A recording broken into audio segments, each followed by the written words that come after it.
This week on the Corpus Animus podcast, we're going to go back and listen to an interview I did with one of my athletes, DJ Hiller, on his podcast, the Me Fit podcast, where we dig into stuff, coaching things. What was it? We talked about the art of program design and coaching. New cycles in our online training programs TTT Compete and TTT Fitness start Monday, October 25th. Sign up before October 31st to save 20%. Head to trainingthinktank.com for more details. Hi everyone, welcome to the MyFit podcast, hosted by fitness coach, business owner, and CrossFit Games athlete DJ Hillier. Physical fitness and podcasting are two of his life passions, and his goal is to train, educate, and inspire those who want to improve their general health. These podcasts are designed to help everyone, from the occasional gym member trying to improve their overall wellness to the fitness enthusiast. The episodes capture a wide spectrum of topics, including training, coaching, nutrition, entrepreneurship, relationships, and mindset. Follow the show on Instagram at the MyFit Podcast and subscribe to his newsletter at djhillier.com. So let's get to it. Hey everyone, welcome back to another edition of the MyFit Podcast, fueled by Ascent Protein. I'm your host, DJ Hillier, and today on the show, I have Kyle Ruth. Kyle is a coach down at Training Think Tank in Alpharetta, Georgia, and he's somebody that ever since I met him a few years ago, I've always looked up to him and been drawn to just the way he communicates to other people. He's not only a phenomenal coach, but he does a great job coaching the coaches. And today I kind of picked his brain on all things programming, and I got so much awesome information out of him. If you're a coach that's looking to get better at writing program designs or understand the body a little bit more or understand CrossFit a little bit more, this guy is the guy to go to. We talked about a lot of different things. We first started with talking about an assessment and what makes a great assessment, and whether it's in person. He has a lot of clients that are online, so we also talk about what an online assessment looks like and what are some of the key questions that coaches should be asking in order to get the right conversation started. Then we talk about how to turn weaknesses into strengths. I think this was a big aha moment for me because I've had times in my training career and also coaching other athletes where I'll get somebody's skill up to a level that is competitive, but somehow or some way it just doesn't bridge or turn over into the sport of CrossFit. And Kyle does a really good job at talking about the difference between those two and how to bridge that gap. Then Kyle talked about how to use past tests to predict the future, whether that's the open or sanctional events. Later, we went into an article that he wrote a couple of years ago on how to build an engine for CrossFit specifically. I think this will be really eye-opening for some of you guys.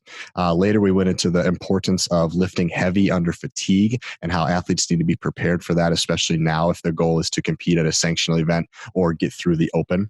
And at the end, we talked about something that was a little bit different, and it was the athlete comparison trap and how it's so easy these days for athletes to compare themselves to others because of the evolution of the sport and just kind of the evolution of social media and everybody kind of posting their best days and just comparing yourselves or getting stuck into the trap of comparing yourself to somebody else's best day. And I think he had some really good advice on that. Like I said, you guys are going to love this episode. Kyle does a fantastic job at coaching and breaking down everything that he talks about. If you enjoyed this episode or you're a consistent listener of the MyFit Podcast, first, make sure you're subscribed and follow us on Instagram at the MyFit Podcast. And if you feel the need, please go over and give us a rating and review. That helps boost the show and also energizes me to keep performing more of these episodes for you guys. So that's all I got for you. Enjoy the episode and help me welcome Kyle Ruth to the MyFit Podcast. And Kyle Ruth, welcome to the MyFit Podcast. You are the fourth Training Think Tank coach or person that I've had on the show. We had Travis Mayer, Mike McGoldrick, and Brandon Dorman all on the show, and you are the fourth one to be on. So thank you again for joining the show today. You know what they say, save the best for last. That's right? what they say. We've had some awesome episodes with those guys. Make sure to check those out if you haven't. Training Think Tank is a community that I just love to listen to, and you guys put out some awesome content week in and week out, and I really value your information. So I'm looking forward to kind of picking your brain today on program design and just getting inside your head a little bit, kind of on the art of coaching. So you down for that? Heck yeah. That's like, these are the topics I love to speak on, of course. I figured so.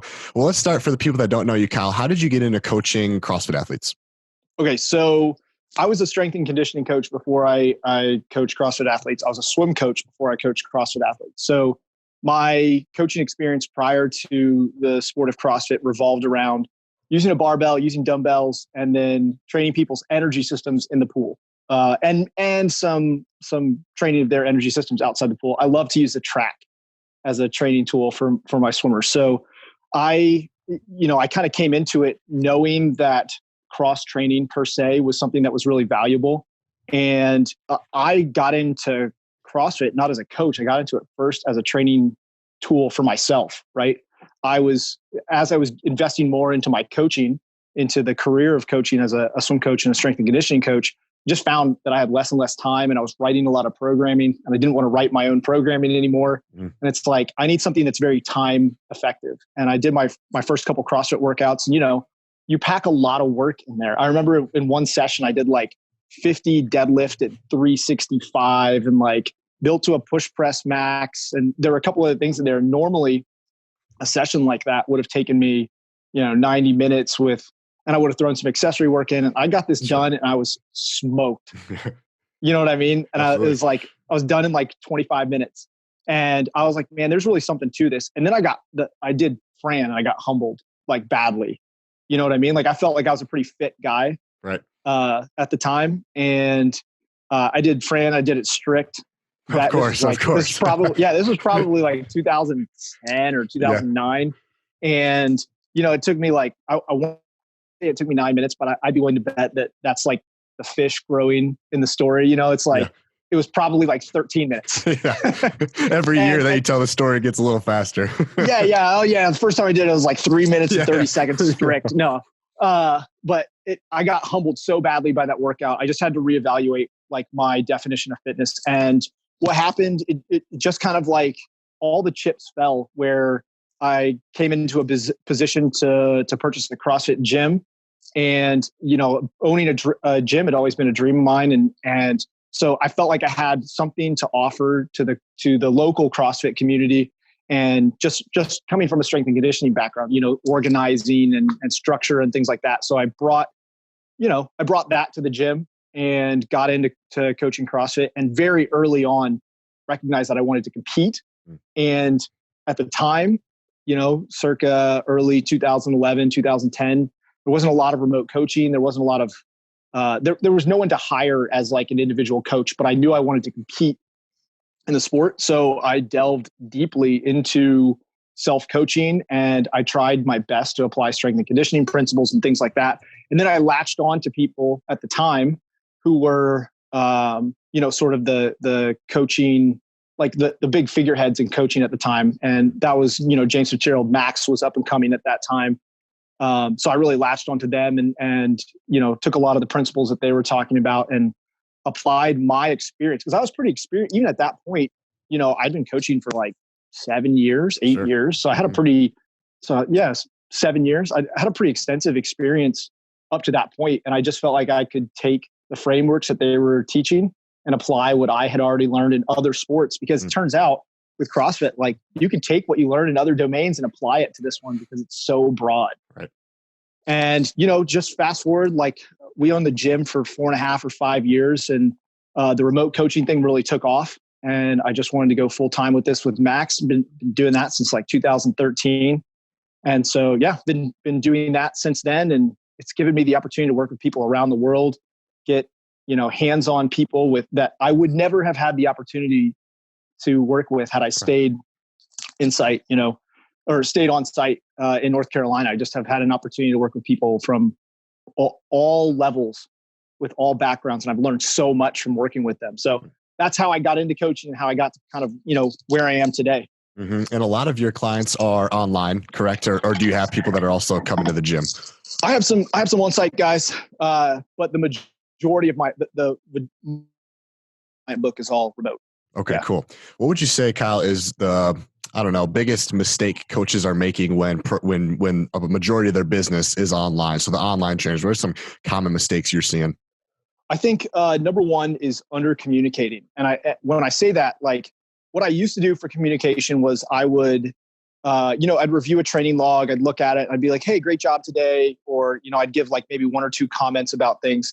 And I would think of that as adequate communication with my clients. And what I've since realized is that it actually makes more sense for me to like review the training logs all at one time for one athlete, go through and really compile like a list of feedback for them, even go through, take their videos, do screen records and give like real fine points of correction, and then summarize those things in an email or summarize them in a phone call so that they know what their intentions are moving forward. So I think that you can look at it in two ways. One, when you're giving that daily feedback, yeah, they're getting more frequent touches and you're communicating more frequently, but the quality of your communication just isn't as good as if you really are sitting down with that client's information, their feedback, their videos, and really doing a deep dive into each person each time you do it. And that's been something that for me has changed just in the last probably year and a half as I looked at my communication style and the quality of my communication. I was just like, this has got to upgrade if I want to be able to take my athletes to the next level.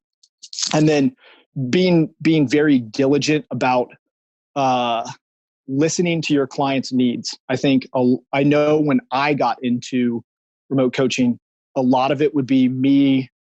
A lot of the mistakes that I made were misinterpreting what clients were telling me, right? I would think that they would say like, I want to get stronger. And rather than me really digging in and exploring like, okay, do you want to improve your 1RMs? Are you trying to improve your strength capacity? Because my definition of strength and their definition of strength weren't necessarily the same thing. So it was really one of the big mistakes I made was just not clarifying what people's intentions were, why they were looking to do it, and defining those things. So I spent a lot of time, if you talk to any of my clients, I spent a lot of time asking them questions about the things that what do you mean by that? What do you mean by you want to get stronger? Well, when you do overhead squats and it doesn't feel good, why doesn't it feel good?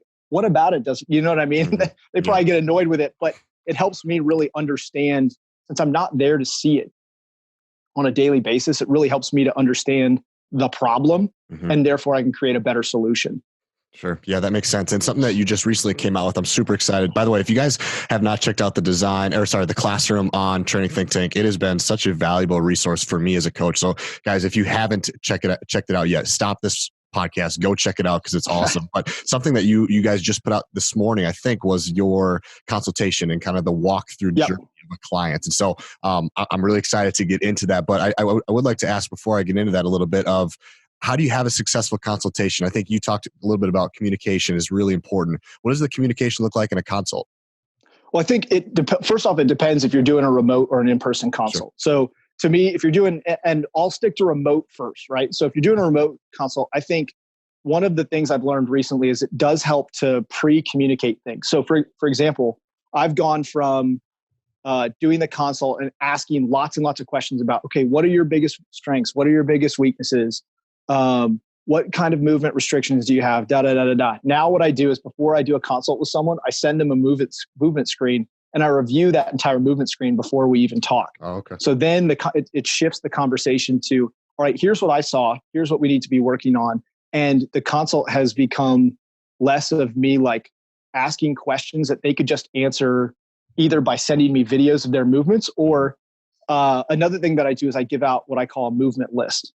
And the movement list is literally, so I work, let's be clear, the population I work with are mostly competitive CrossFitters. So the movement list might comprise of all the events or all the movements that showed up in a sanctional last year, or all the events that showed up in the open for the last, 10 years that the open's gone on, and just ask them to give me as much information about those movements as possible so that I'm spending the time on the consult talking to the person about what they want to achieve, what they believe they need, like really digging into the person rather than getting information that they could just tell me.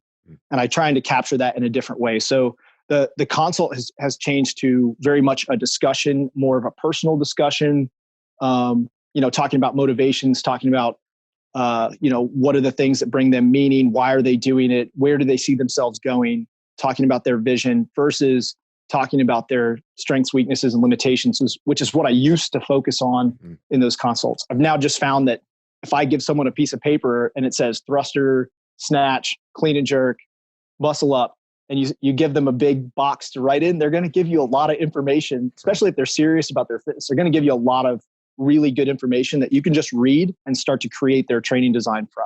Right. So that's from a remote perspective, that's more what it looks like. The in-person, I think, is more about building a relationship and a rapport and, really getting, especially since most of the time you're doing it in person, you're going to be doing a movement screen after the consult, is really getting to know what you need to look for in the movement screen. So, if I were working with you, a good example, and we were doing it in person, it would be like, all right, so tell me about your experience in CrossFit. What have been the biggest movements that have been struggles for you? Mm-hmm. You might go, thrusters and bar facing burpees. I only know that from some of the interaction we've had in the classroom. We'll go with that. That works. Yeah, thrusters and bar facing burpees. So one of the first things that we do is once we go out on the floor, I'd run you through a basic movement screen, make sure there's no red flags or pain or anything like that. And then I'm going to look at thrusters and bar facing burpees. So really that's what the in-person consult to me is more about, is building that relationship, understanding what I need to see in order to coach this person more effectively.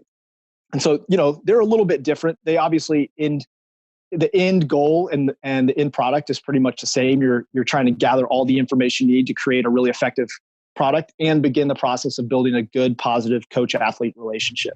Sure. And then Kyle, taking a step further, how do you try to find their limiters? I know if you're talking with, elite CrossFitters, this can be hard to really search and find, but during that testing phase or during your consult and during the movement screen, you're trying to find the limiters, but what's kind of the process of that? If it's more of a, I can do all the movements per se, but it's kind of that next step. How do you find their limiters? So I think that comes down to looking at past results. So I'm not going to name any names, but recently I brought in, a higher level CrossFitter he competed at multiple sanctionals, but he's always had a hard time. He tends to compete better in the open than he does at the sanctional level. And the first thing I did is I went back through and I analyzed all of his performances at sanctionals. I put everything from the last 2 years into one spreadsheet, and we looked at what are the common elements in events that he performed poorly in. And then we started to create a really good picture of, even though he can do everything, right? He was particularly good at cyclical elements, right? But when they were in a sprint format, he didn't perform very well. So then you're starting to get a better picture of what the actual limiters are from a sport performance and competitive perspective, which in the end, if someone's hiring me as a coach to improve their performance as a CrossFitter, that's what I'm focused on, is getting that in performance better. So I think first off, if you're working with performance athletes, then looking at and analyzing their performance first, and then coming and reverse engineering what the limitations to performance are from that. Mm-hmm. Now, if someone is not a really well-developed or high-level CrossFitter, then a lot of times you're looking at very different things for what their limiters might be. Like they might lack cardiac output, and that's going to express as poor performance in every event, right, like across the board, right?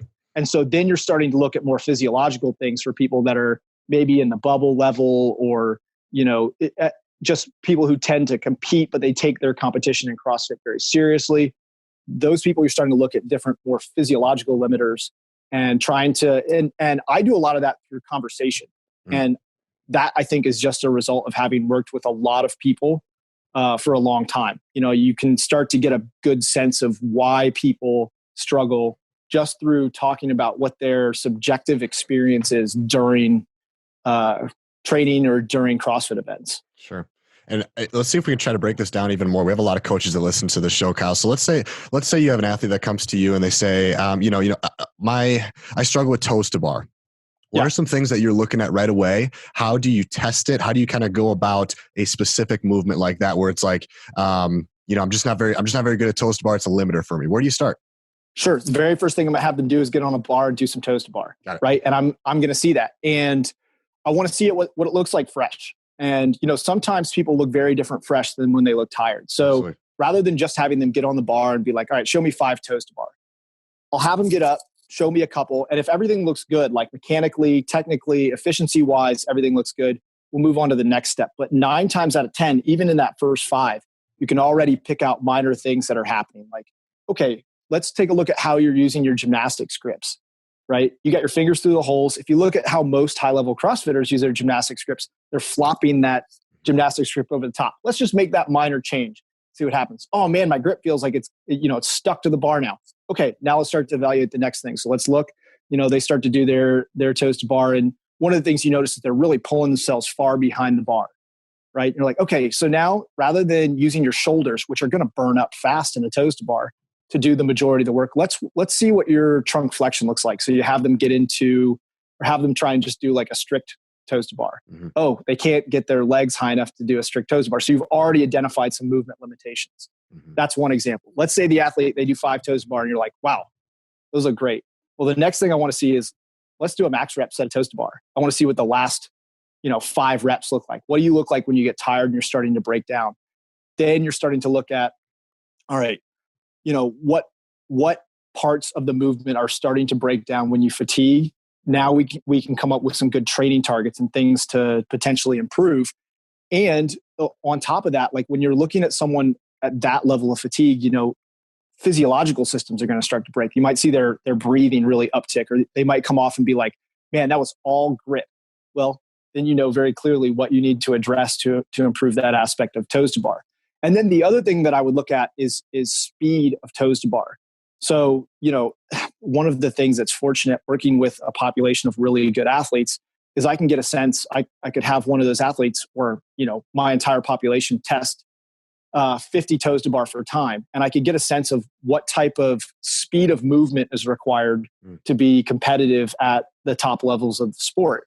Well, now I have a number and I can go back and take a look at this person's toes to bar. And it's like, well, you were able to do 50 unbroken toes to bar, which is really impressive, but your toes to bar were really slow compared to this other population who are at the top of the sport and are not getting gassed out by toes to bar, not struggling with workouts that have toes to bar in them.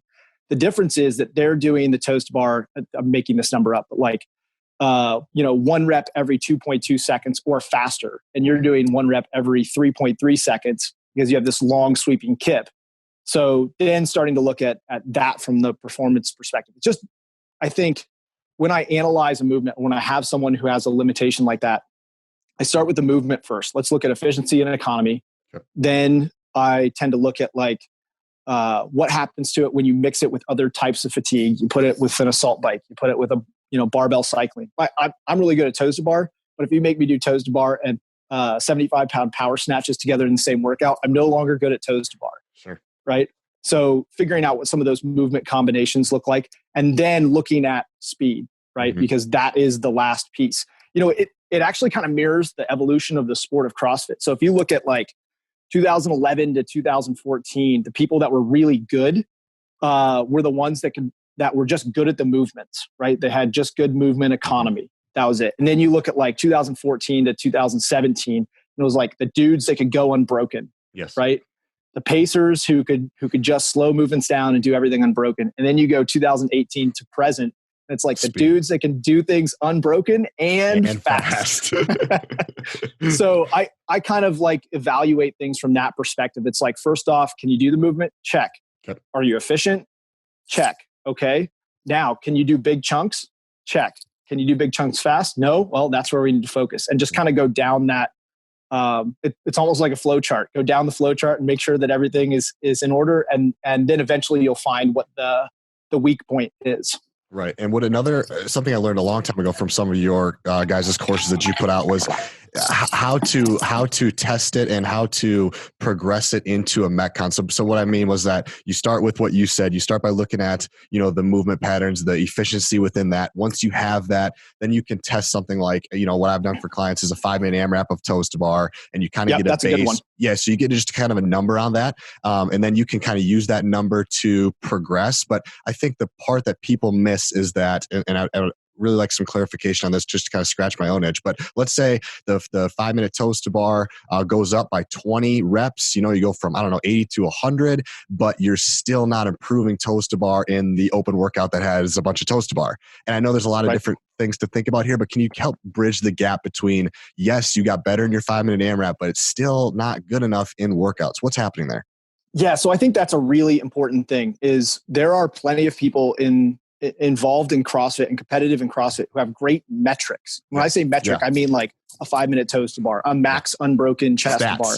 Yeah. Yes. Good stats. Yeah, exactly. They have great stats, but they never put it together well in CrossFit. And I think the reality is that, and this is something that I just learned over the course of years, but you have to do it in CrossFit. And, you can try and systematize that and okay, so your starting point is we're going to do ski erg plus toes to bar, right? Ski erg is a really potent thing to combine with toes to bar because ski erg uses some of that trunk flexion. There's a big grip component. You're really like cranking on it. And it's very similar movement to toes to bar. So you might start with, okay, we're going to do an EMOM, and on the odd minutes, you're going to do 15 or 16 toes to bar. And on the even minutes, you're going to do 15 or 16 cows on ski erg. That's a really tough piece, by the way.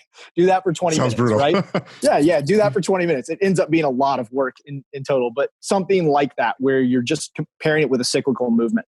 And I might run that for a couple of weeks. And then before I would even test it in CrossFit mixed modal stuff, then my next thing is like, all right, let's start putting it into CrossFit intervals where it might be like 2 rounds for time of 15 toes to bar, 10 overhead squat, 5 burpee box jump overs, rest 4 minutes active on an assault bike.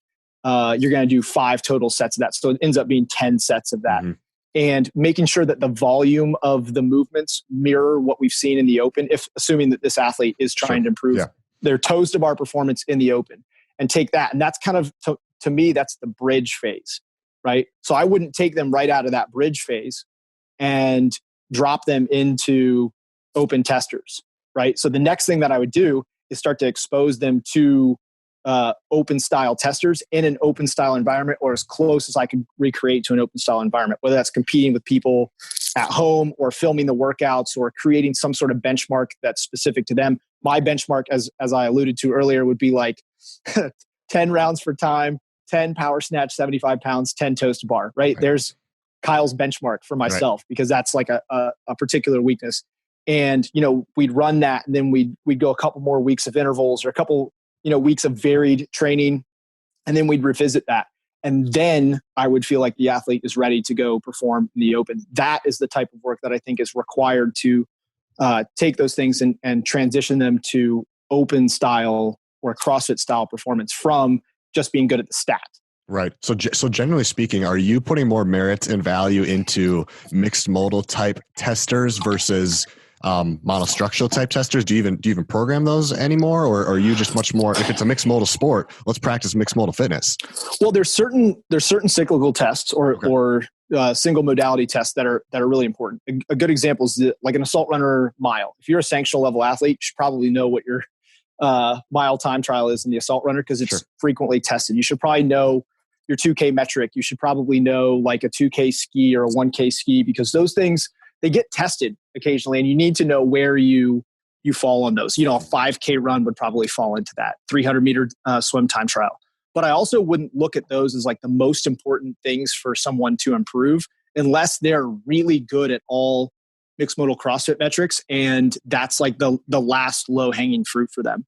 To me, I think I like to look back at people's when I'm analyzing an athlete, I look back at their performance in previous opens and sanctionals and things like that, and use that as the primary metrics and the primary tests, rather than either creating a single modality test like 10-minute or 10-minute max thrusters at 95 pounds. Another awful test. Man, I'm on the ball today with coming up with just terrible testers. You're doing good. I think I'll pass on that one.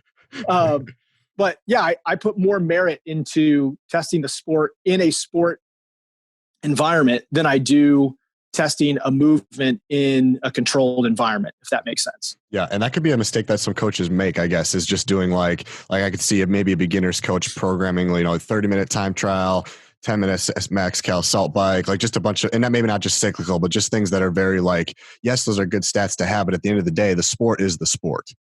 Yeah. And the sport in the sport environment is different than the sport in a just regular day-to-day training environment. What I mean by that is expand on that? Yeah. Yeah. So doing, I've coached lots of people at regional and sanctionals now. And, a lot of times you have them test all the workouts before they show up. Mm-hmm. And the athletes that compete, that perform well on game day are the ones that test it, and they go hard in training and they test it hard, but then they improve their scores on game day. And then there's another group of athletes that test it and turn in incredible scores in training and then go on game day and can't replicate that in a game day setting, right?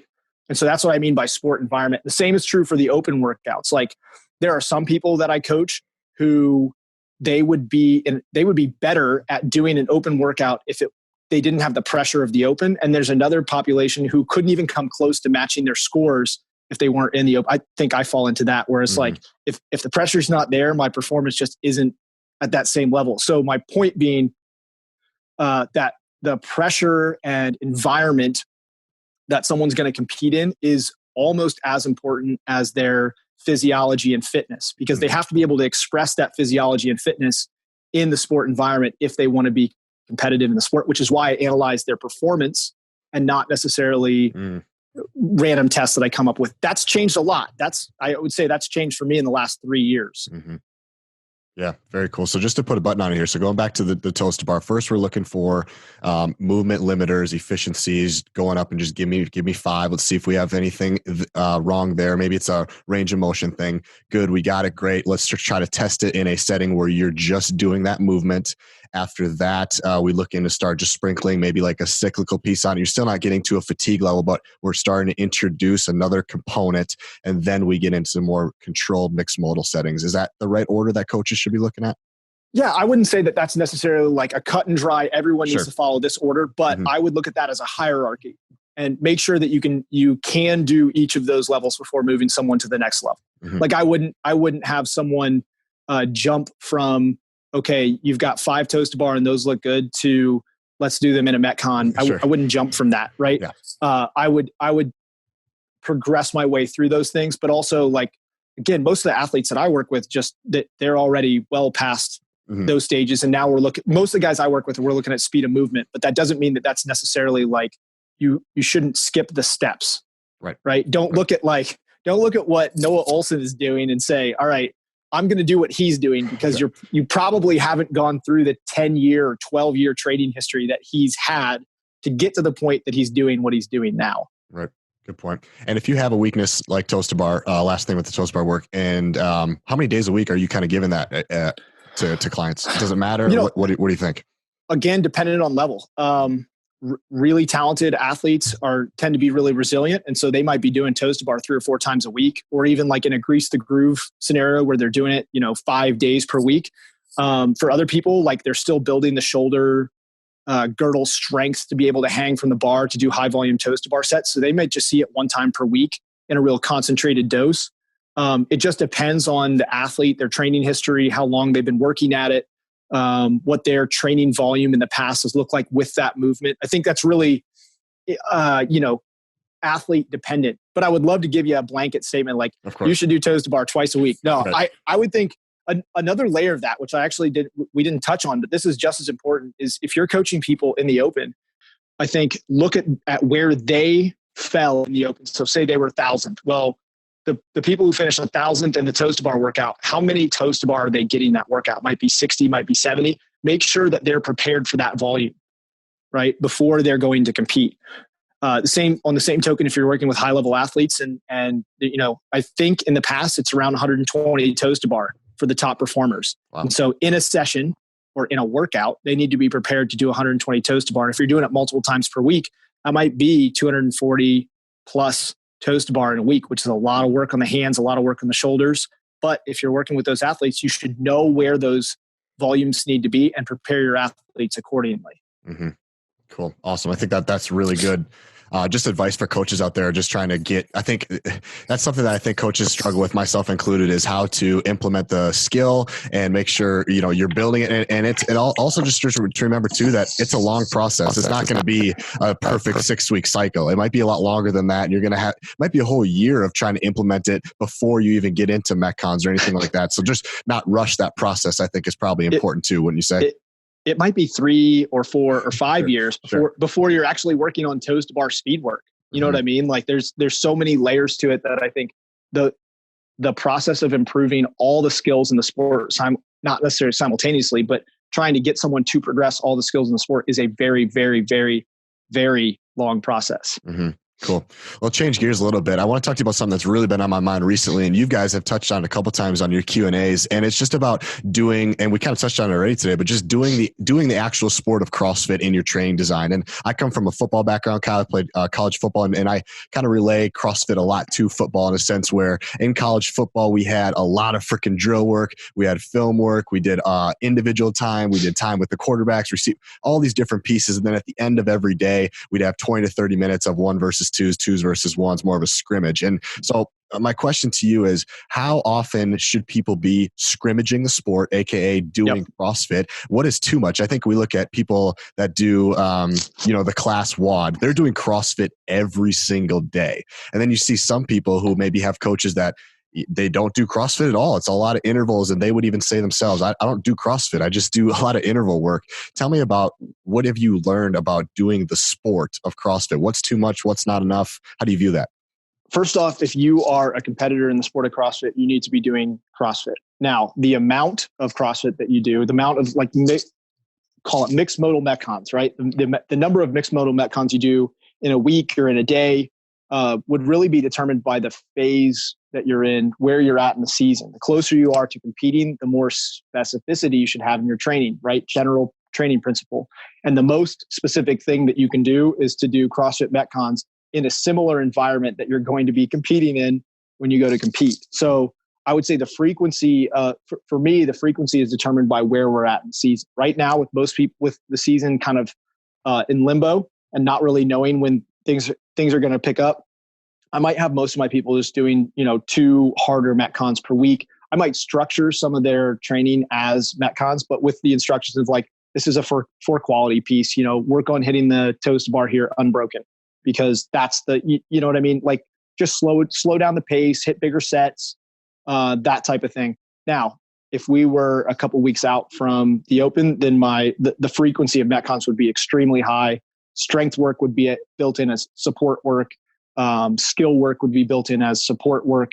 And the primary thing that we'd be trying to adapt to at that time would be the metcon. So to me, it's really dependent upon the season. But the other thing I would say is there's a lot of people who are involved in CrossFit who aren't competitors in CrossFit. And for those people, there's nothing wrong with using metcons.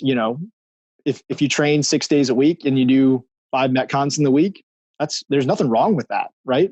6 metcons in the week for 6 training days. CrossFit is a good training system because of the variance, right? As just a training tool. But if you're a competitor, I think you should probably keep a touch on CrossFit all the time, right? If you're a basketball player, you might have 2 weeks off, but you're still going to be, moving through aspects of the sport. If you're a swimmer, you might have 2 weeks off between seasons, but you're still going to be getting back in the water. You may not be doing if I was a 50 freestyler, you may not be racing 50 freestyles, but you're still swimming, right? Just like if you're a CrossFitter, you're probably going to be doing some CrossFit throughout the year. That's a big thing that shifted for me. There were probably a year or two as a coach, I would say probably like 2014, 2015, where there were people I didn't have do hardly any metcons whatsoever during spans of time in there. And it really showed. Like I had people with giant engines and super strong. They had all those statistics, right? They had the stats, but they couldn't perform in a metcon. It was just like, it was so obvious, you know what I mean? But you can't see it when you're in the moment. And that's definitely a big lesson that I've learned, is that if you're a competitor in the sport of CrossFit, you better be doing CrossFit. And just to reiterate, just the closer you get to competition, the more frequent we want to touch on that. Yeah, absolutely. And the more you want to try and mimic the environment that you're going to compete in. Got it. That's one of the things that I think we have such an advantage of at TTTHQ, is that we can create. So with people going to sanctionals, we can create almost like sanctional level competitive environments whenever we need to, because we have the people on site. Now, obviously we can't do that right at this moment because everything's closed, but that's something that we can do frequently. Same thing for the open. We run the throwdowns. We run them gym wide on Saturdays. You have a judge. The only thing you're not doing is you're not setting up a camera and you're not submitting your score. But now we even have the leaderboard. So you kind of are submitting your score at the end. So we have the opportunity to really not just recreate the workouts, but recreate the environment that you're going to perform those workouts in. And I think that's one of the things that just in the last year and a half to 2 years that has made it so that we've had so much more success at the competitive level. Very cool. A couple of years ago, I think maybe it was 2017, you wrote a phenomenal article about building engine building for the sport of CrossFit. You might have changed your mind on some of this, but 3 of the things that you broke down really well was 3 ways to improve your engine, I guess you could say. One was, or different categories you put people in. One was good movement economy. They lack capacity and energy systems. 2 is inefficient at some area, and they need help in movement patterns that are required in the sport. And then the 3rd one was missing a combination of capacity and economy and needs some general development. Do you still agree with those things that you said in that article? And what are some things that maybe you could expand on to help us kind of learn more about what does it mean to build an engine for the sport of CrossFit? Yeah, I actually think we touched on a handful of those things already in the call. So first and foremost, to me, the economy piece is how well does someone move in the movement that's required. So I think in the article, I used the example of a thruster and maybe an assault bike, I think was if I remember. If you look at someone moving in a thruster, you can someone that has good economy moves very efficiently. They can breathe easily as they move through the movement. They have good squat patterns, right? Their hips sit right between their feet. Their knees track directly in line with the toes. The elbows stay up in the front rack. They punch out to lock out. It's fluid and efficient. They get that nice, easy breath at the top. You know what I mean? You can tell when someone's moving very fluidly in a thruster. You can have people who have really good movement economy that move beautifully and smoothly and have no issues, but they just don't have the underlying physiology to support high level performance. Sure. Then you look at another subset of people who have, you put them on an assault bike and it's like, all right, go do a 10-minute assault bike time trial, and they rip off 220 calories in 10 minutes. You're like, my God, this person's so fit. Yeah. And then you have them do a 10-minute AMRAP of thrusters and bar facing burpees, and they're like, 15,000th in the world. You're like, but wait, you have all this capacity. How come you can't express that capacity in CrossFit? And I think that comes down to the first layer I would always look at is movement economy. How well are they moving in the thruster? Can they breathe in all the positions that are required in the thruster? How challenging, how much are they fighting against their own muscular tension to hold a front rack? I think give me an empty barbell and the bar floats an inch or 2 off the top of my shoulder. I'm fighting to get into a front rack. I'm fighting against my own muscular tension just to even get into that position. So I think looking at how well people move, especially when they're already pretty well developed, and there's a lot of people in the sport of CrossFit who fall into both of those buckets. There's people who they're just talented and they've picked up movements, and when I say talented, they're talented movement learners, right? And they move very well. They have good flexibility. They have relatively good strength. But they've never been challenged because they've picked up those things so well. And so they just don't have a lot of physiological capacity. They just wouldn't be able to put a lot out on a rower, put a lot out on an assault bike. And then the flip side are the people who, this is the more common. People come out of football, they're tight, they're inflexible, they have a hard time getting into the positions, but man, they got power, and man, they might even have a ton of endurance. You put them on a 2K row and they're like 630 2K row, and you're like, dude, you got endurance, you got power, but man, you just can't get into the positions required for the sport. Right. So those are two extremes, right? I think that most people fall into the last category, which is lacking some element of both. Most people could use to clean up their movement patterns and to build a little bit more capacity through, whether it's energy system training or just basic CrossFit training, to be honest. That'll develop the types of energy systems that your average person would need. But that kind of, wraps that into a nutshell. So if you want to build someone's engine, especially in the sport, if you want to improve, say, just take 20.1 as a good example of an engine test, right? Absolutely. Wouldn't you agree? So take that as an example. The first thing you're going to do is you need to figure out, okay, so over a 20-minute time domain, do they have the capacity to do that? So maybe test them on a 5K road time trial and see where they fall relative to their peers, right? It's pretty close to that 20-minute time domain. We have good statistics and data on it. So you can look at that and be like, okay, you're rowing. Well, let me back up just a second. The reason I choose a rower is because it's that kind of hinge dominant movement similar to the power snatch. Okay. So I choose the rower over the assault bike for this instance. So I think that was probably an important point because but But yeah, so have them do like a 5K road time trial, see where they fall relative to their peers. Do they have good capacity? Yes, no, just determine that. And then the next thing I would look at is their power snatch. Are they struggling with 95 pounds because it's too heavy for them? Are they struggling with 95 pounds because they're creating too much tension? Do they have good movement economy? Look at the best athletes in the world. Do they look like they're moving like the best athletes in the world? Because at the top, they take the top 20 or top 30, and they all move pretty similarly. If they're not moving relatively similarly to those athletes, well, you should probably start to try and push them to move more similar to the top athletes. And then the same thing can be done for the burpee, right? Let's start to look at, okay, first off, how are you doing the burpees? Are you stepping up from the burpees? Are you stepping back? Well, top athletes aren't doing that. Why can't you, do this lateral hop that the top athletes are doing? Is the pace too fast? So you don't have the capacity to support it? Are you lacking some of the pop off the floor in order to get up quickly and move into the movement again? So I think, that's how I would start to analyze someone. And then you figure out which of those elements, whether it's their capacity, the movement quality, the way they're moving in the burpee or the snatch. Now you start to have a really clear picture of how to progress this athlete's engine in the sport. Right. So it's funny because people, when they probably heard me say that question, they're probably thinking, all right, Kyle's going to talk about get on a rower, get on a bike, do some intervals. And that's kind of where people's mind go. I think sometimes maybe younger coaches is just, oh, you need a better engine. Like, dude, we need to row 30 minutes. And that just work harder, right? Just work harder. And maybe that has a place, maybe some building your aerobic capacity at 150 beats per minute. Maybe that does have a place in your design somewhere, but that's not where your mind should go right away. It could be something like, we just need to work on your efficiency of how you jump over the bar. Yeah. Or you're performing every 95 pound power snatch like it's 195 pounds. Like you're putting that much effort into each rep. Let's actually dial back your effort, and make each of these reps as easy, quote unquote.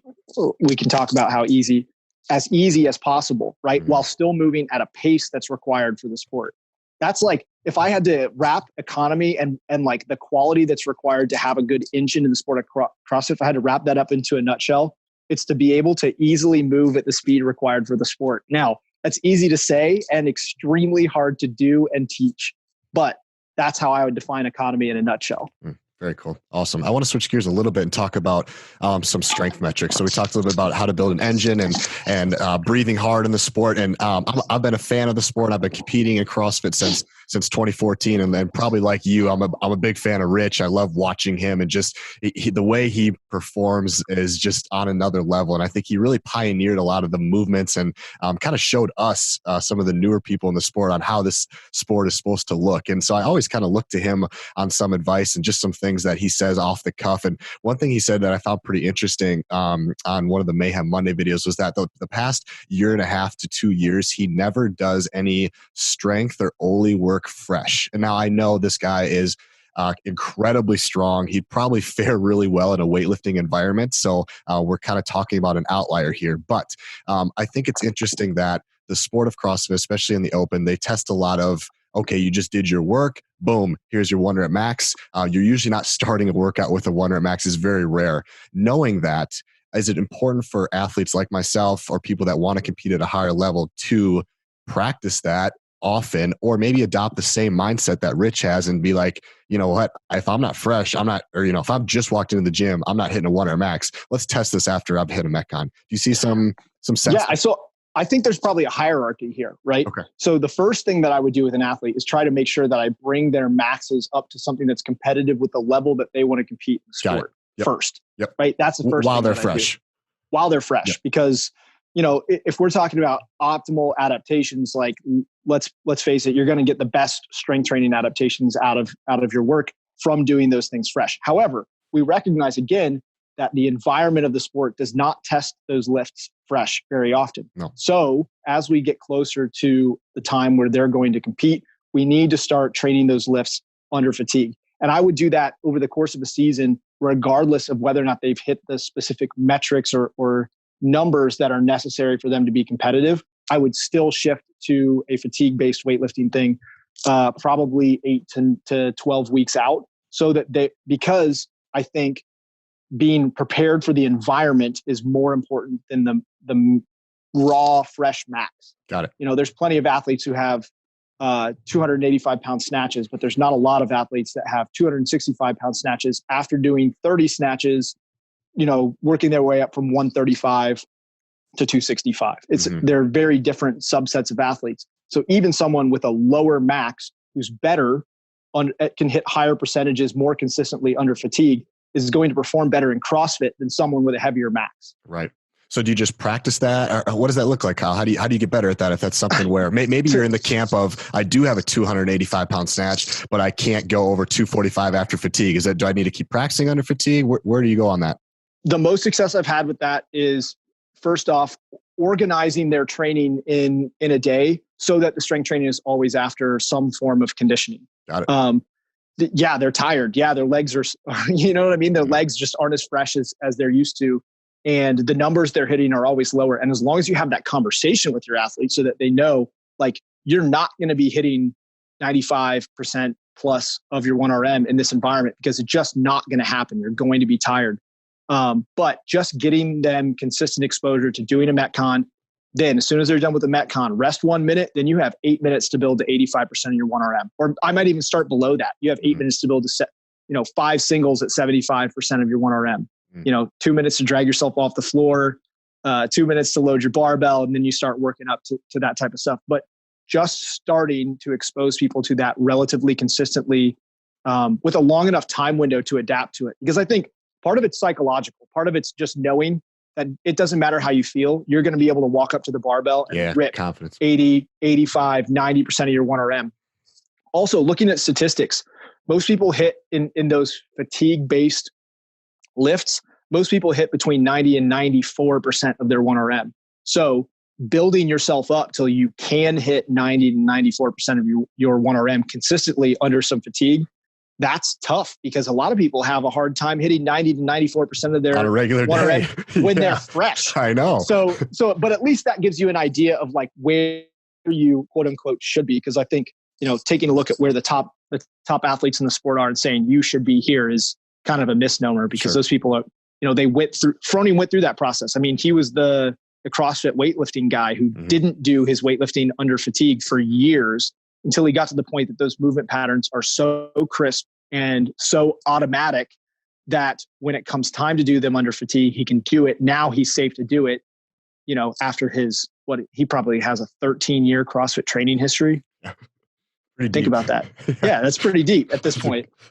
That's incredible. So Brandon, when I had him on, he touched on this too. He's kind of the statistic guy in himself. He kind of threw out some statistics for us. But as a programmer, as a coach, whether you work for a training think tank or not, how can we use the past opens and some of these tests to help our athletes out? I think I look at it like, for me, my personal goal is to compete at sanctioned events on a team. And so in order to do that, I know that the path for me to do that is to fare well and finish high on these qualifying events. In order to do that, I need to do well on events that are typically 5 to 15 minutes. These are the movements. It's a lot like an open. I basically need to become a really good open athlete in order to even step on the sanctional floor. If we know that that's the end goal, we know the path to get there, how can we program to be a successful 5 to 15 open minute athlete? Yeah, I would think so. I tend to think of it less from the time domain perspective and more of the movement volume perspective. Okay. I know that we need to hit, for example, 120 toes to bar, probably about 120 chest to bar. We know now that somewhere between 35 and 50 muscle ups or bar muscle ups. And keep in mind, I'm talking about the top male and female athletes in the world. This is not for people who are looking to be like 5,000th place in the world in the open. This is the top athletes. But knowing what the volumes and what the loads have looked like in the past gives you a much better chance at predicting what they'll look like in the future. So I would look at the volume perspective, and then I would look at the speed of rep, right? And a lot of the videos are available on YouTube.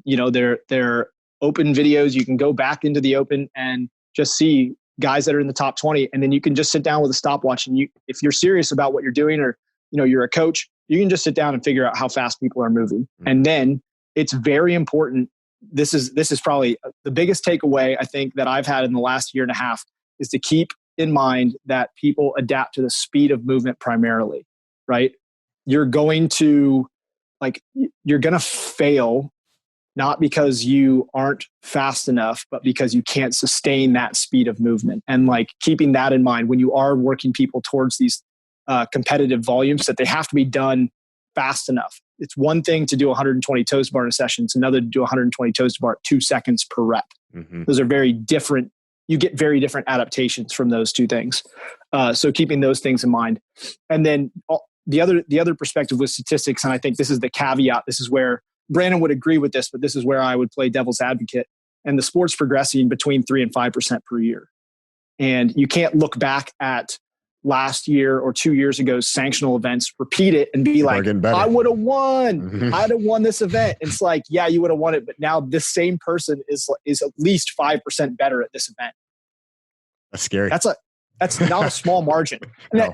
I do believe that we will see a time where that rate of improvement will slow. I think actually I pulled statistics that had the 1RMs for CrossFit Games athletes, and it actually had gone down, and it was a very small amount, probably not statistically significant, but the clean and jerk 1RMs had gone down over the last 3 years for the top athletes. So I think what you're seeing is a trend where we're going to start finding ceilings in certain performance variables like strength, maybe some engine tests and things like that.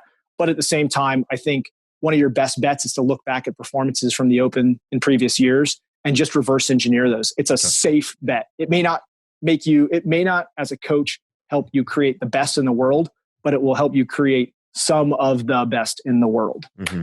And a good place to start, depending on where you're at, obviously with your movement quality and such, but is to build the volume tolerance, the tissue tolerance. Yes, absolutely. And that takes years. That's something that happens over the course of years.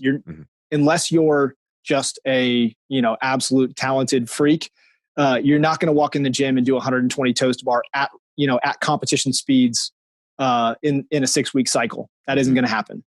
Right. Yeah. So cool. All right. One more question here. And I see you, Kyle, as a coach. One thing I really like about you is you're very in touch with, your emotional intelligence is really high. You do a good job communicating. And you kind of talked about, that was the first thing you said in today's discussion, was that communication is key. Something I want to get your opinion on, because I've fallen in this trap as a coach, and I'm curious on what you would say to your athletes. Maybe you've never ran into this, but with, I think, the evolution of the sport as well as the evolution of social media, it's easy for athletes to fall into the comparison trap. You guys have a lot of athletes in-house at Training Think Tank, and it's just, you hate to admit it or even to talk about it, but it's real stuff. I think it's so easy to be like, man, I'm on social media and this guy's doing this, and dude, I didn't even get 3 reps here or whatever. Yeah. How do you deal with this as a coach if an athlete's dealing with the comparison trap? And then how do you deal with it as an athlete? What advice do you have on the topic of comparison? I think, so this brings me to Stoicism. So I have, over the last probably 4 years, become a student of Stoicism. Yeah, and I think the main takeaway and the main tenet for me of Stoicism that I identified with most is reminding yourself to control and focus on what you can control. In fact, it's a palindrome, YCOCY. You can only control yourself. That is a tattoo I've considered numerous times. But just a constant reminding your athletes that, like, hey, you need to stay the course. Focus on your process. Focus on what you need, not what they're doing. Stay focused on your process, right? Remember, you can only control what you control. You don't control how many reps they get in this workout. You only control your performance. And as soon as you start to distract yourself from what you're doing, you're giving away your energy to your opponents. You're giving away your energy to your enemies. Keep your energy and your focus in your lane. And I think simple reminders like that, consistent, simple reminders help. I would say, you could go as far as instituting like some cognitive behavioral therapy techniques, like thought stopping and things like that would really help people. You know what I mean?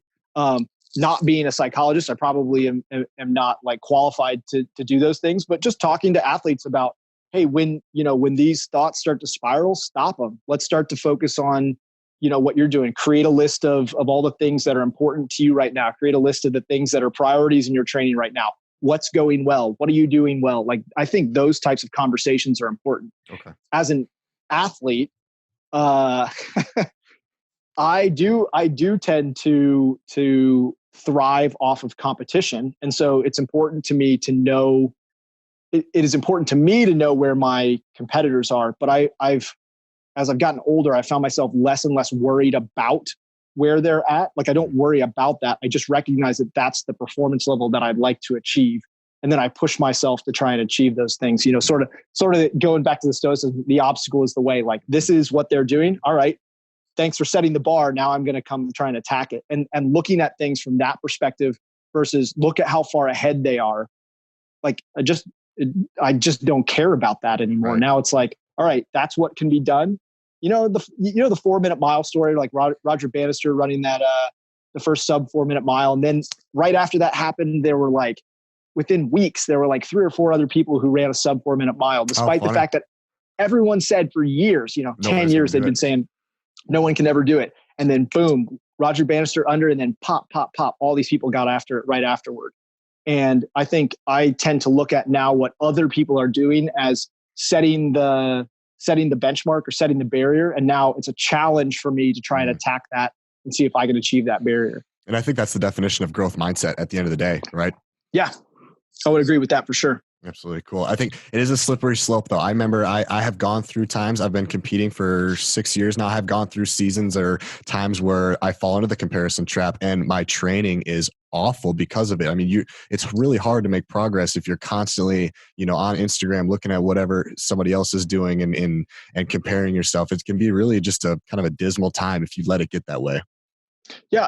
What's interesting, I was actually reading this article, I don't know if this was yesterday or 2 days ago, about depression. And one of the things they were talking about with depression is that it's the overactivity of the default mode network, which is essentially just a series of brain structures that kind of gets us thinking ahead or looking back or looking at others and gets us into the comparison trap. It's like the part of our brain that kind of makes us human. You know what I mean? In that we can really plan ahead and like daydream, or we look back and ruminate, or we're looking at what other people are doing and create jealousy. But depression is overactivity of that brain network.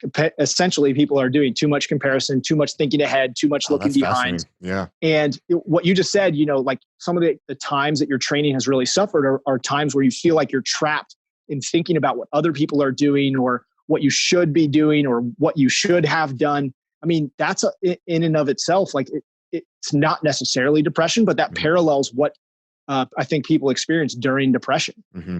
Yeah, that's fascinating, man. I think another thing to take away too is that like at the end of the day, nobody gives a shit. Like, I mean, your coach, Karen, maybe your friends, but like if you put up a bad score, and I've done this at the Open, I've done this at competitions, it's like, yeah, man, it sucks for like a little bit, but then like, honestly, a couple of weeks later, nobody remembers it. And it's just kind of keeping that in mind too, that it is fun and, nobody's going to remember it afterwards. So don't be so hard on yourself if something didn't go well, and look at it more, like you said, as an opportunity to get better, as an obstacle to overcome. Yeah. I think to that point, I think we ourselves, like humans, we are meaning makers, and we're the ones that give the actions that we build take. It up. Yeah. We give the actions we take meaning. And if you, don't put more into what you're doing, don't put more clout or credence into what you're doing than it really deserves. Like, yeah, these things are important to you, but not necessarily like they're not your life. Absolutely. At that point. That's so cool. I'm big into Stoic philosophy too as well, Kyle. Last week I had a guy on who was getting his PhD in Stoic philosophy. And wait, that's a thing? Yeah, it is a thing. It was so cool. He goes to school at Queen's University in Canada, and we talked for an hour just about all things Stoic philosophy and how it parlays into CrossFit. I'll send you the link if you want to check it out. It's just cool to hear from somebody who studies and is like super in depth in the field, but it was very enlightening. Yeah, I definitely want to check that out. I love listening to Stoic philosophy. Cool. Definitely. Yeah. One more thing here before we get to the final five. You, I'd be remiss if I didn't bring this up, but you went to a deep dive and did a lot of research on bar facing burpees, and it was mind blowing to me. I loved it, and I shared it with my community, and we're doing some technique work and some things as a community while we're all on quarantine, and everybody can just do burpees at home. But if you could, I don't want to dive too deep into it here, but what are 3 things that people could do to improve their bar facing burpee? Oh man. I think so. First and foremost, probably the most important thing is to retain a rigid midline or maintain a neutral spine, whatever you want to call it, but maintain midline as you're pressing off the floor. People that get into that extended snake position in the burpee, it might feel easier on your pressing, but really what you're doing is you're preventing yourself from being able to take a breath. And by doing that, you're also putting yourself, in a position where 5 reps from then, you're going to have to be taking breaks because you're essentially cutting off the flow of oxygen. So when you're pressing off the ground, go into what I would call a knee hinge push-up position. So essentially, like a push-up from your knees. When you're popping off the ground, just hinge like that. If you look at the best athletes in the world across the board, they all are doing this. Why? Because it shortens the lever, right? So you're going from doing a push-up from your toes, that's relatively hard, just relatively speaking, to a push-up from your knees, not hard. You can do that a lot faster. And when you get to the top of that press, where your knees are in contact with the floor and you have that rigid torso, you can get a nice big breath. And if you watch in that breakdown that I did, you can see those guys are all getting a big inhale right as they pop up off the floor, because you can't take a breath in when you're laying flat on the floor, right? Because your gravity is compressing all of your organs down onto your lungs, all your body weight down in your lungs. So you pop up, and that's where you can get that big breath.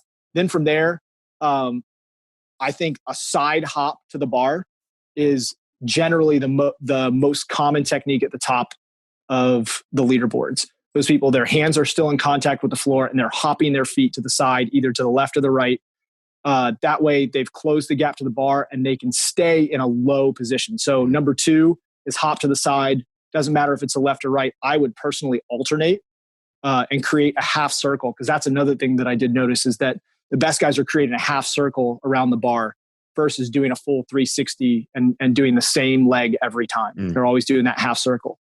And then the third point is to stay low as you jump over the bar. Don't stand all the way up, right? I know it's tempting because it helps to slow down the movement, which feels better.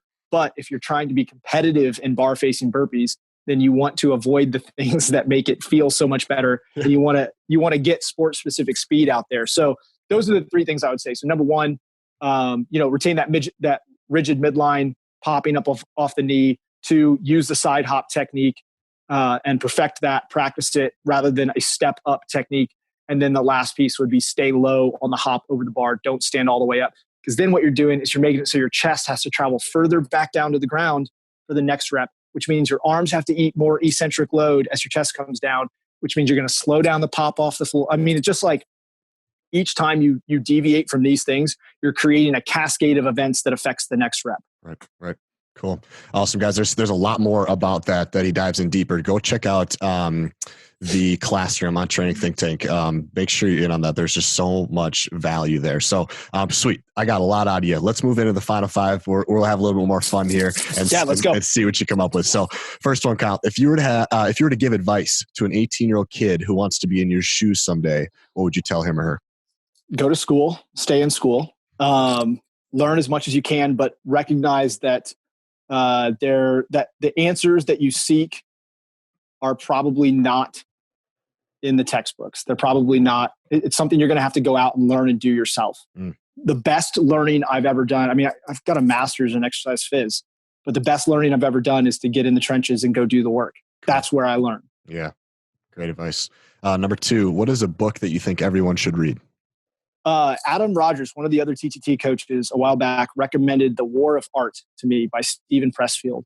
And that book was, I read that book right after reading some other Stoic philosophy stuff. And that book was awesome. I mean, you can't read that book and not be extremely motivated to go get your shit done after reading that book. In fact, that's one, I bought it. So he let me borrow it. And I bought it as soon as it was done. I was like, the next time I'm feeling sorry for myself, this book is coming out and I'm getting to work. It's like each page. So each of the things is like 1 or 2 or maybe 3 pages long. And they're like little essays on just getting your shit done. And it's cool. It's so good. Dude, I'm going to check that out now. You got me amplified. I'm going to check it out. All right. Number 3, it's a tricky one. If you had your own billboard, what would you want your billboard to say? You can only control yourself, or something along those lines. Like focus on what you can control. Don't worry about what other people are doing. Let them be. My wife would say, "Let it be" is what it should say. Something along those lines. I think is probably what I'd put up there. Just a reminder to people that like focus on your own things. Like quit creating problems where there aren't any. Just focus on your thing. Hashtag Stoicism right there. Yep. Yeah. Or I just put that. I just put hashtag stoic and then a big question mark. That way people would go home and look it up. Search it. Yeah. Cool. Number 4, if you had the chance to work out alongside anyone in the world, they must be alive. Who would you work out with and why? Oh, geez. Oh man, they must be alive too. Now you're making it really challenging. Well, I'm trying to think of someone I haven't. Like, I would say my dad, but I've worked out with my dad a lot. Sure. And that's a lot of fun. Who would I work out with if I could work out with anybody? Man, my original CrossFit idol. Actually, I'm gonna bring this way back. I would like to do a CrossFit workout against Michael Phelps. Now cool. I've got it. I'd like to do a CrossFit workout with Michael Phelps because I have raced him a handful of times in my swimming career. Have you? Every time he kicked the shit out of me. Yeah. And so I'd like to bring him in on a CrossFit workout that finishes, just to ensure that I win, that finishes with like a 325 squat clean. Right. And just like, I got you. Dude, that's funny, man. How do you think he would fare in CrossFit? I mean, obviously like barbell stuff and things like that, but how do you think he would do in CrossFit? Dude, his anthropometrics are so poorly built for CrossFit. There would be a lot of things that would be a challenge. However, I bet he'd be a boss at bar muscle ups and chest to bar pull ups and some of the upper body pulling stuff. Mm-hmm. And the dude's got short legs. Like, I've stood next to him and, oh, really? And he's got real short legs and a super long torso. So, overhead squatting might be a strength for him, but I could imagine that like deadlift would be a nightmare. Yeah. He's probably pretty good in the ergs. Oh, I would not want to do a 2K row against him. I mean, that dude, he's got length and capacity. So yeah, I would like to do a CrossFit workout against Michael Phelps that's structured in a way that I can finally beat him. That's funny, man. I would love to watch that too. Last question. I've switched this question up since people have been in quarantine. I'm curious, what is something that you have taken away from this season, this quarantine season, that when it's over is going to make you either a better coach, athlete, or person? What's something you're learning right now, or something you're experiencing that's going to make you better when we're all done with this crap? This has strengthened my ability to, and not even my ability, it's challenged me to strengthen my ability to communicate with athletes and help keep them focused on the task at hand, because the carrot for all of them, which is competition, I mean, you don't get to the level in the sport that they are without loving competition, with that being their favorite thing. It's been like taken and like thrown all the way down the field. You know what I mean? So it's like super far away. So it's challenged me to come up with ways to keep people more engaged in their training during this time. Part of which has been like the addition of the throwdown leaderboard and doing more workouts where I'm giving them a score from a friend, or having them compare it with me, which I am losing everything that I do. And so that's why I want to beat Michael Phelps in a workout. Yeah. I just need to beat somebody. Yeah, I need some confidence. Yeah, exactly. So it's really challenged me to help keep my clientele more engaged. I've been on phone calls with them more frequently than I have in the past, which, again, I think communication is important. It's challenging me to upgrade and change some of the systems that I've used in the past. So I think those are the big things that have changed with this. And then the other thing that I would say is that I'm just so grateful to be in a sport that can be trained and competed from home. Mm-hmm. Like if I were still coaching swimming, all the pools are closed and they can't get in the water. Like, what are they going to do? They're going to do dry land stuff, such limited transfer back into the water. Basketball. Oh, you can't play a game of basketball with your friend. It's like, yeah, you can go out and dribble and shoot, but like, you can't go do a pickup game. I can do a Metcon. I can do the throwdown on Saturday, and I can compete in the same way that I compete in the open, the same way I compete in the age group qualifier, just as if this quarantine thing wasn't going down. Mm-hmm. Yeah, it's such an amazing sport. Very cool. Kyle, thanks for taking the time, man. That was a pleasure. I got so many notes and I got so much information out of you. So thanks for taking the time. But other than the classroom, what are other ways that we can follow you and learn from you and your organization? Yeah, I'm somewhat active on my Instagram. It's Kyle Ruth _TTT. I would say somewhat active. I repost a lot of my athletes' stuff because I believe, I actually just said this on a podcast I was on a week ago, but I believe that results speak for themselves. So I tend to repost a lot of what my athletes are posting, their successes. I don't post a ton on there, but just through the Training Think Tank community in general, Training Think Tank YouTube, I'm active on there. The classroom is where I'm most active with Training Think Tank. But yeah, I think those are probably the big places that I'm doing my thing. Awesome. Cool. I'm looking forward to diving in. I do my homework every Wednesday night, so I'm looking forward tonight to getting into the consultation stuff. I'm sure a lot of it we already went over, but there's always more. So I'm looking forward to getting into that. Let me know your thoughts. I'd love to hear some feedback on that for sure. Absolutely. Yeah. And I'll send you the podcast episode I had last week of the Stoic philosophy as well. Again, thank you so much for taking the time, Kyle. This was awesome. Guys, if you enjoyed the episode, tag Kyle. He might repost it on his Instagram. I definitely will. Results speak for themselves. And then also check out Ascent Protein at ascentprotein.com. Thank you guys for stopping by. We'll see you next Tuesday for another episode of the My Fit Podcast.